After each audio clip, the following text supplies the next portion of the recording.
Сәлеметсіздер ме, құрметті оқушылар? Бүгінгі бірінші сабағымызды бастаймыз. Сабағымызды бастамастан бұрын менің YouTube арнама жазылып, лайк басып, төменге комментарий жазуды ұмытпаңыздар. Олай болса, сабағымызды бастайық. Бүгінгі сабақтың тақырыбы байлығым, байтақ елім. Тіл және сөйлеу. Сабақтың мақсаты: тыңдаған мәтін бойынша тірек сөздерді белгілеуді, тірек сөздердің көмегімен мәтіннің мазмұнын айтуды үйренемін. Бірінші жаттығу: мәтінді мұқият тыңдап, негізгі тұстарын белгілеп ал. Байлығым, байтақ жерім, бақытты елім. Көрсең көз тоймас асқар шыңды тауларым, мейуалы бауларым, асу-асу белдерім, айдын шалқар көлдерім, орам-орам орманым. Алтайдан Атырауға дейін созылып жатқан кең байтақ жерімізге ірі-ірі елдер тұтасымен сыйып кетері анық. Елімізде жүзден астам ұлт өкілдері тату-тәтті өмір сүреді.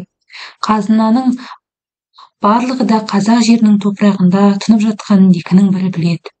Алғашқы жол Байқоңырдан басталатын, мақтан етпейтін кім бар? Орынды мақтаныш, елім де, жерім де оған әбден лайық. Парталас досың мәтіннің мазмұнына тірек болатын сөздерді дұрыс белгілей алды ма? Оның қатесін тауып, өз нұсқаңды ұсын. Мәтінге тірек болатын сөздер: байлық, байтақ жер, бақытты ел, асқар шыңды таулар, мейуалы баулар, асу-асу белдер, айдын шалқар көлдер, орам-орам орман, кең байтақ жер, ірі-ірі елдер, ұлт өкілі, қазақ жерінің топырағы, ғарыш жол, Байқоңыр, елім, жерім деген сөздер тірек сөздер болады екен. Екінші жаттығу: тірек сөздердің қатарын толықтырып жаз. Байлық, байтақ жер, бақытты ел, асқар шыңды таулар, мейуалы баулар, асу-асу белдер, айдын шалқар көлдер, орам-орам орман, кең байтақ жер, ірі елдер, ұлт өкілі, қазақ жерінің топырағы, ғарыш жол, Байқоңыр, елім, жерім деген сөздер тірек сөздер болады екен. Төртінші жаттығуға назар аударайық, құрметті оқушылар. Оқы дейді.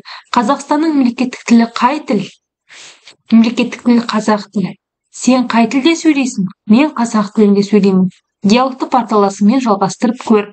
Диалогқа қатысуда сөйлеудің қай түрін жүзеге асты? Ауызша түрі жүзеге асты, Шығармашылық үзіліске назар аударайық. Бесінші жаттығу: қазақ тілі ана тілім тақырыбында көпшілік алдында сөйлеуге дайындал. Ол үшін бірінші жоспар құр, екінші не сөйлейтініңді құрған жоспарыңа сәйкес ретте, сөзіңді түсінікті, мәнерлі жеткізуге тырыс. 4. сөйлегенде қанатты сөздер мен мақал мәтелдерді қолдануды ұмытпа. Олай болса, 5. жаттығу былайша жоспар құрайық: ана тілім байлығым, екінші тілдің маңызы. Енді сөйлейтін мәтінімізді оқиық. Әр халықтың өзінің ана тілі бар. Тілім менің таусылмайтын байлығым. Ана тілі арқылы алғашқы әліппені таныдым. Содан бері міне ана тілім мен сөйлеп, ана тілімен сөйлеп, құрметтеп келемін. Өз тарихымды танып білдім. Туған тіліміздің абыройын асқақтату әрбір азаматтың борышы. Себебі біздің болмысымыз, салт дәстүріміз, дініміз, мәдениетіміз осы тілімізде жатыр. Туған еліміздің мемлекеттік тілін білуге міндеттіміз. Өйткені тіл ата-бабамыздан келген, бізге қалған аманаты. Тілдің көмегімен өнерді, білімді, ғылымды игереміз. Өткен кеткенімізді саралап сабақ аламыз. Өнер алды қызыл тіл деген осыдан шыққан болар. Тіл халықпен бірге жасайды, дамиды, өркендейді. Тәуелсіз Қазақстанның көгінде көк байрағым желбіреді, әр қазақтың жүрегінде әнұранымыз айтылды. Қазақстан Республикасының тіл туралы заңы қабылданды. Оның бәрі елбасының көреген саясатының арқасында деп білемін.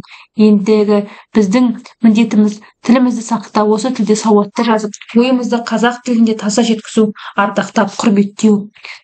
Тіл мемлекеттің тұғырлы тірегі, қазақтың рухани байлығы. Қазақ тілі біздің рухани негізіміз.